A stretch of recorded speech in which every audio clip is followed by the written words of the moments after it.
Hello, everybody, and welcome to another version of Accounting After Dark.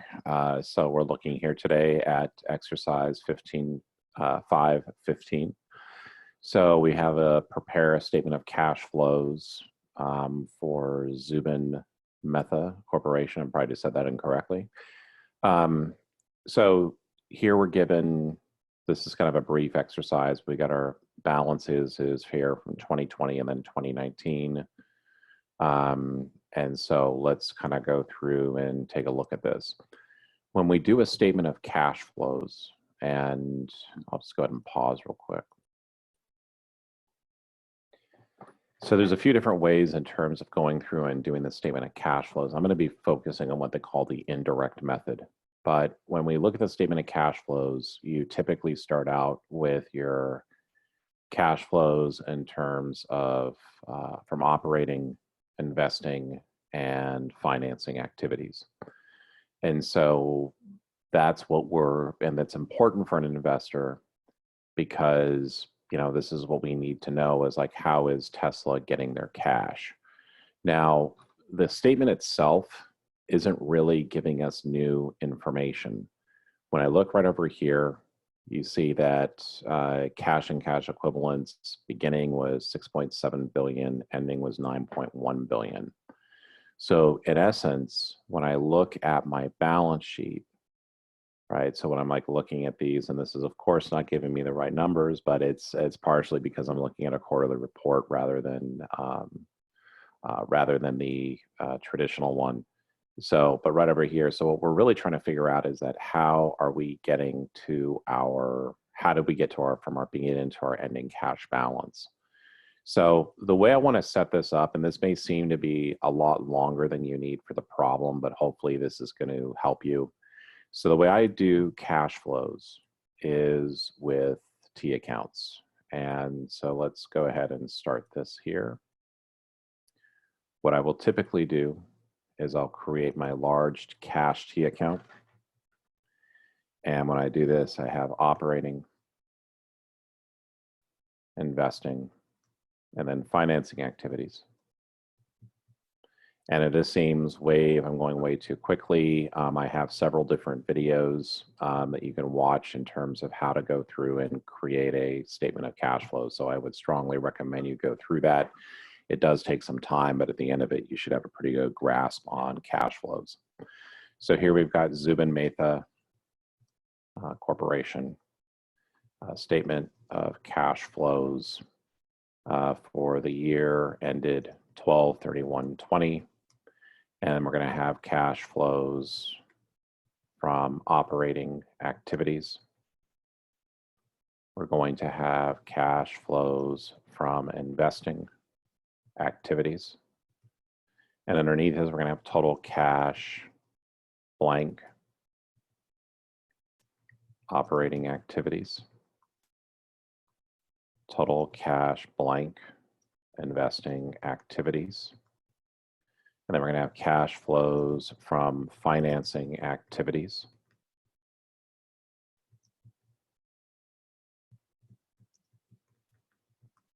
And our total change in cash, beginning cash balance gives us our ending cash balance. And then below this, I would have non-cash transactions.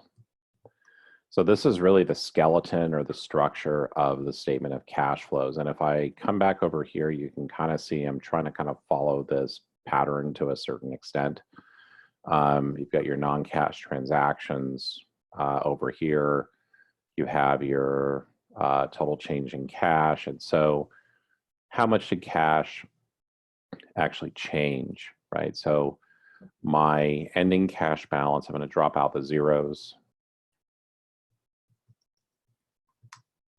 So here my ending cash balance was 177. My beginning cash balance was 78. So if my beginning was 78, my ending was 177, that must mean I had a change in cash of 99,000. So the 99 plus that change in cash plus my beginning cash balance gives me my ending cash balance. So once we have this part over here, right? So I got this here.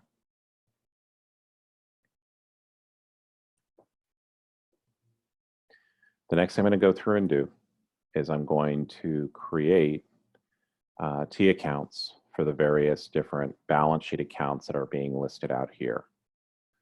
So what I want to do is I'm going to take each one. So I've got accounts receivable. I had a beginning balance in accounts receivable of 185. My ending balance was 180. My next information here is I have investments. My investments began with 74 and they ended with 52. My next one over here is equipment. My equipment beginning balance was 240. My ending was 298. Accumulated depreciation on equipment. Because this is a contra asset account, it's going to have a beginning of 89 and an ending of 106. My next ones coming up over here are going to be current liabilities. Beginning balance here is going to be 151. My ending is 134. For common stock, this has remained unchanged of 160 and 160. And lastly, I have retained earnings. So my retained earnings, beginning of 177, and I have an ending of 307. So all I've done so far, if you really look at it, I've created a skeleton of the cash flows, which I'm just going to hide for the moment because I won't really need this until the very end. All I've done is I've taken the beginning balances right over here and I have placed them into the various different T accounts. So you want to make sure that you do this right, because if you don't do it right, it's going to be kind of a nightmare. Okay. So I've put the different balances into the T accounts. The other cool thing about the statement of cash flows, it's not really cool, but it's like one of the things we like about it, is that I know what my answer is going to be. I know what my answer has to be. My answer has to be that after I've gone through and done everything, my total change in cash has to equal to $99,000, right? 99 left balloons, but it has to equal 99. That's a bad 80s reference, dad joke. So it has to be $99,000. So that's how we know we're going to be getting this, if we got our question correct or not. The other thing, again, is kind of check through accumulated depreciation. Contra assets going to have credit balances. Current liabilities, common stock, retained earnings are all equity accounts. And if you can't remember, just remember this. Okay, so if I come over here, right, I love T accounts, but I have my assets are equal to my liabilities plus my owner's equity.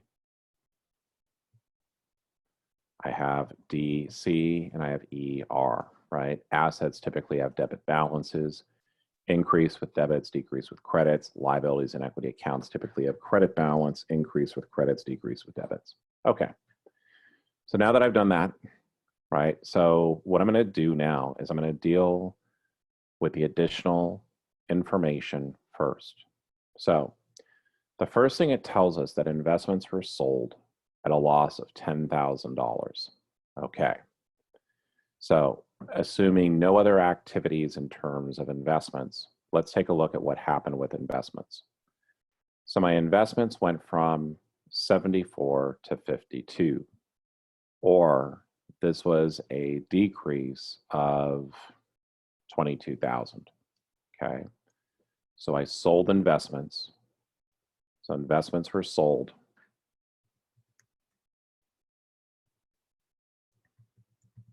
At a loss of $10,000. But before we get there, let's go through and do the journal entry when we sold these investments.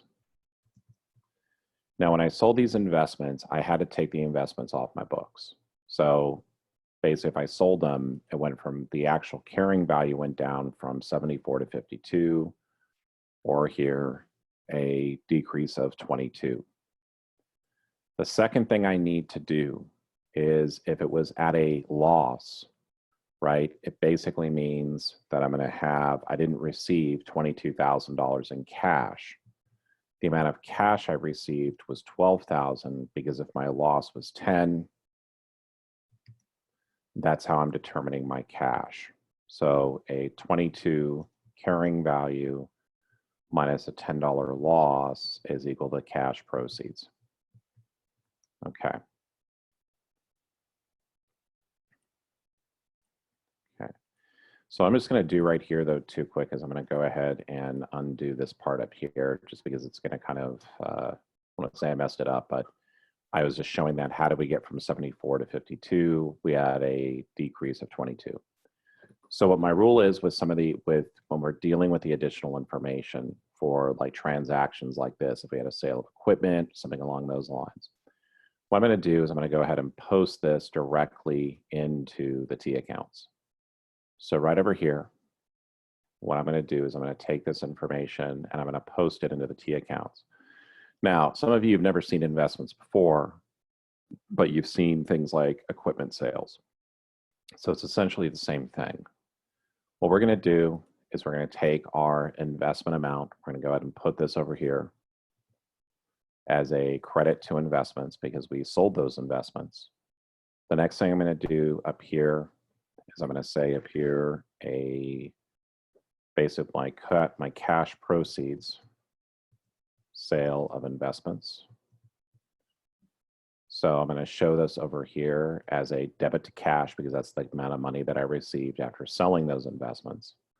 And then the next thing I'm going to go through and do is I'm going to put here in the operating section, I'm going to have this loss on sale of investments.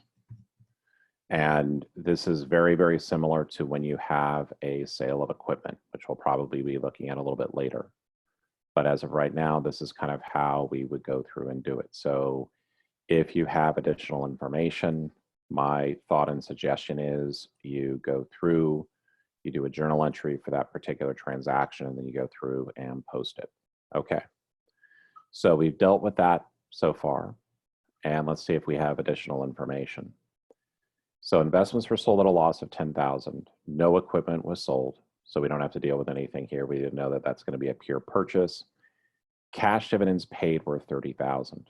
And net income was 160. Well, where do cash dividends and net income come into play? They're going to come into play in our statement of retained earnings.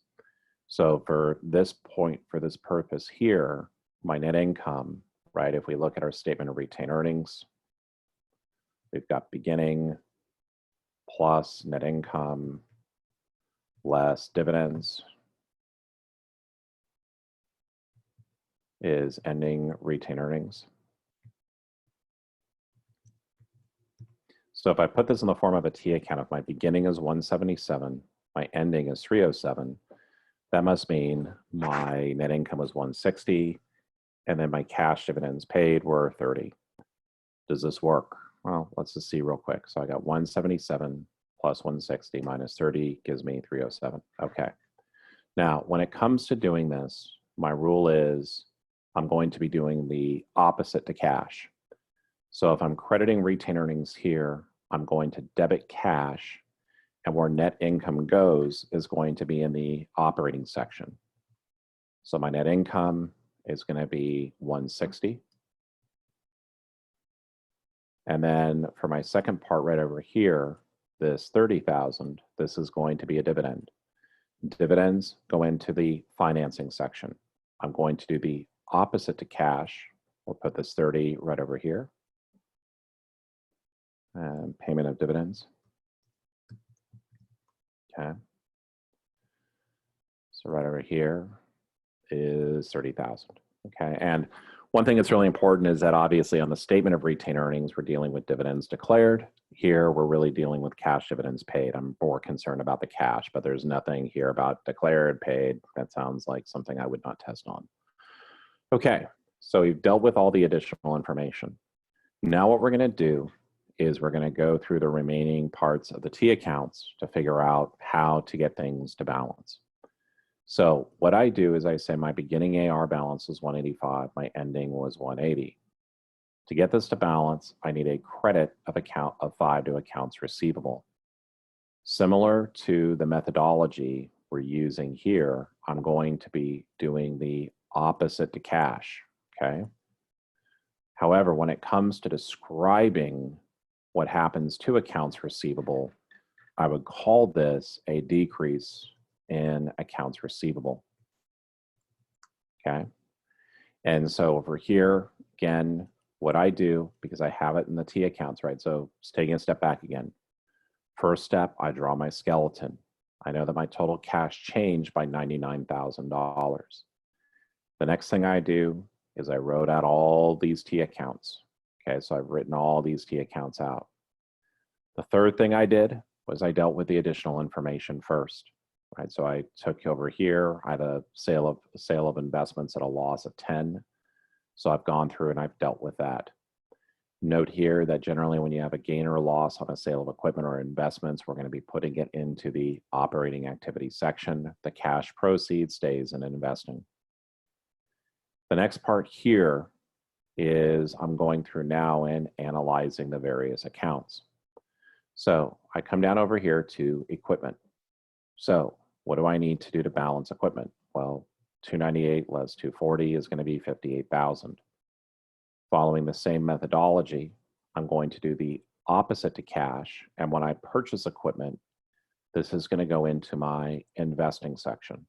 Okay, now, very important over here is that when we say, when you have a purchase of equipment, right? So this is really, I'm doing the opposite to cash. So that's where this is going to be going. Okay, so right over here, it goes into cash.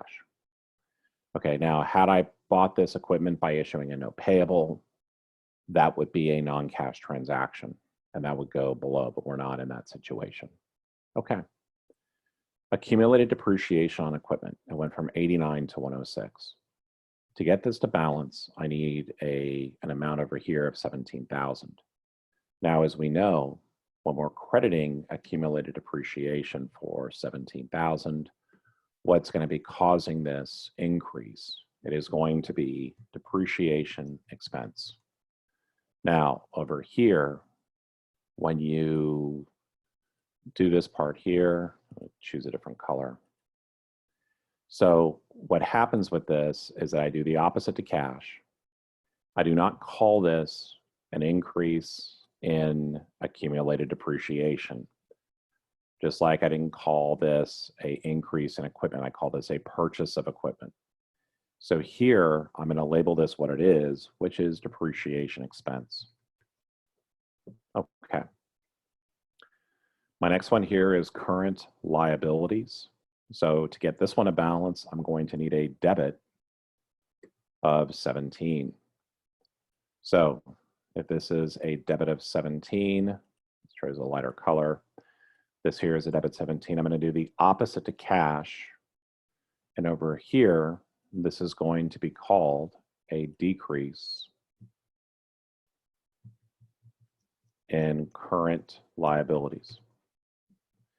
Remember, I do the opposite to cash, but my description for this is going to follow what's going on in these T accounts.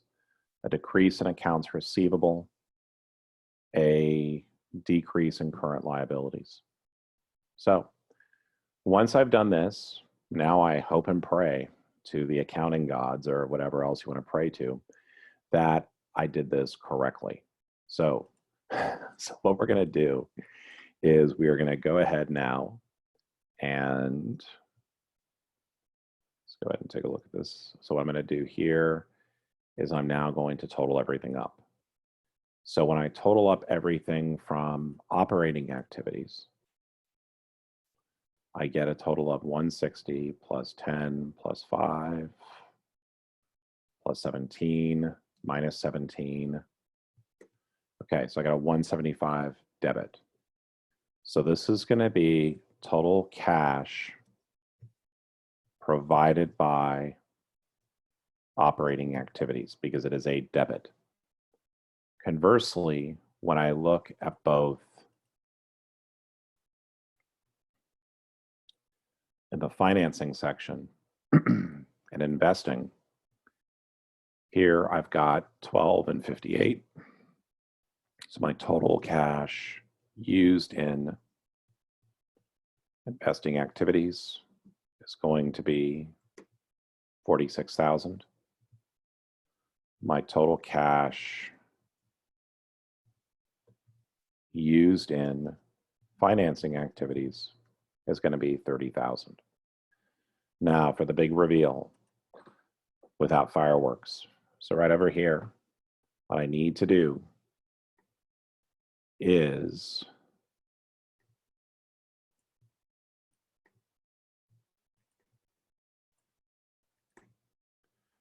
come right over here. And what I need to do is take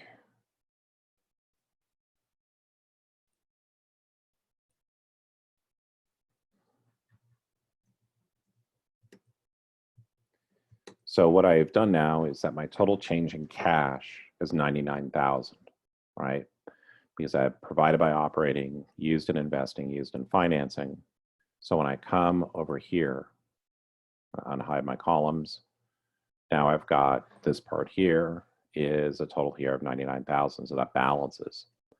So what I'm going to do at this point is, for this particular question, is that once I've done the T account, is now I'm actually going to go through and fill in the statement.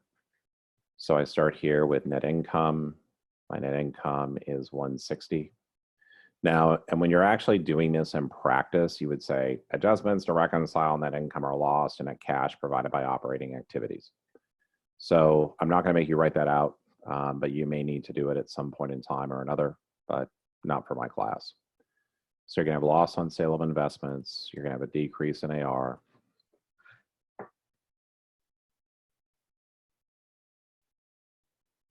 And here, because this is a credit, we're going to show this over here as a negative amount. Okay. So let's make this a little bit bigger. Okay. So my total cash blank, this is because the amount is positive. It is going to be provided by. If my ending change is negative, it will be used in. So that's my 175. I'm just going to put this out here just so you can see where I'm getting the totals from. So for investing, I've got cash proceeds from the sale of investments. I have a purchase of equipment. This here is going to be positive because it's a debit. This over here will be negative because it's a credit. When I add these two together, it's 46. This is going to be total cash used in investing activities. For my financing activities, I paid dividends. When I pay dividends to shareholders, this is going to be showing up in the financing section. This is a credit, so it's going to show as a negative on the statement of cash flows. And so this is going to be my total cash used in financing activities. So this is what I do for the statement of cash flows. It's a way of doing it. I don't know how you learned it before. One of the things I would suggest to you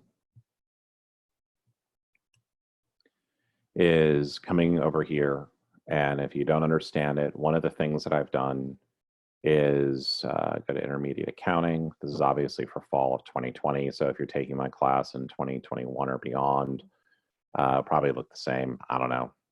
So I come over here, and this is a review of the statement of cash flows. These are videos that I made a while ago. These are all the videos that I have for it. So if you need more questions or anything else like that, just feel free to reach out to me. So in any event, I want to thank you for joining me here today on this exciting cash flow video, and I will see you on the next one. Take care.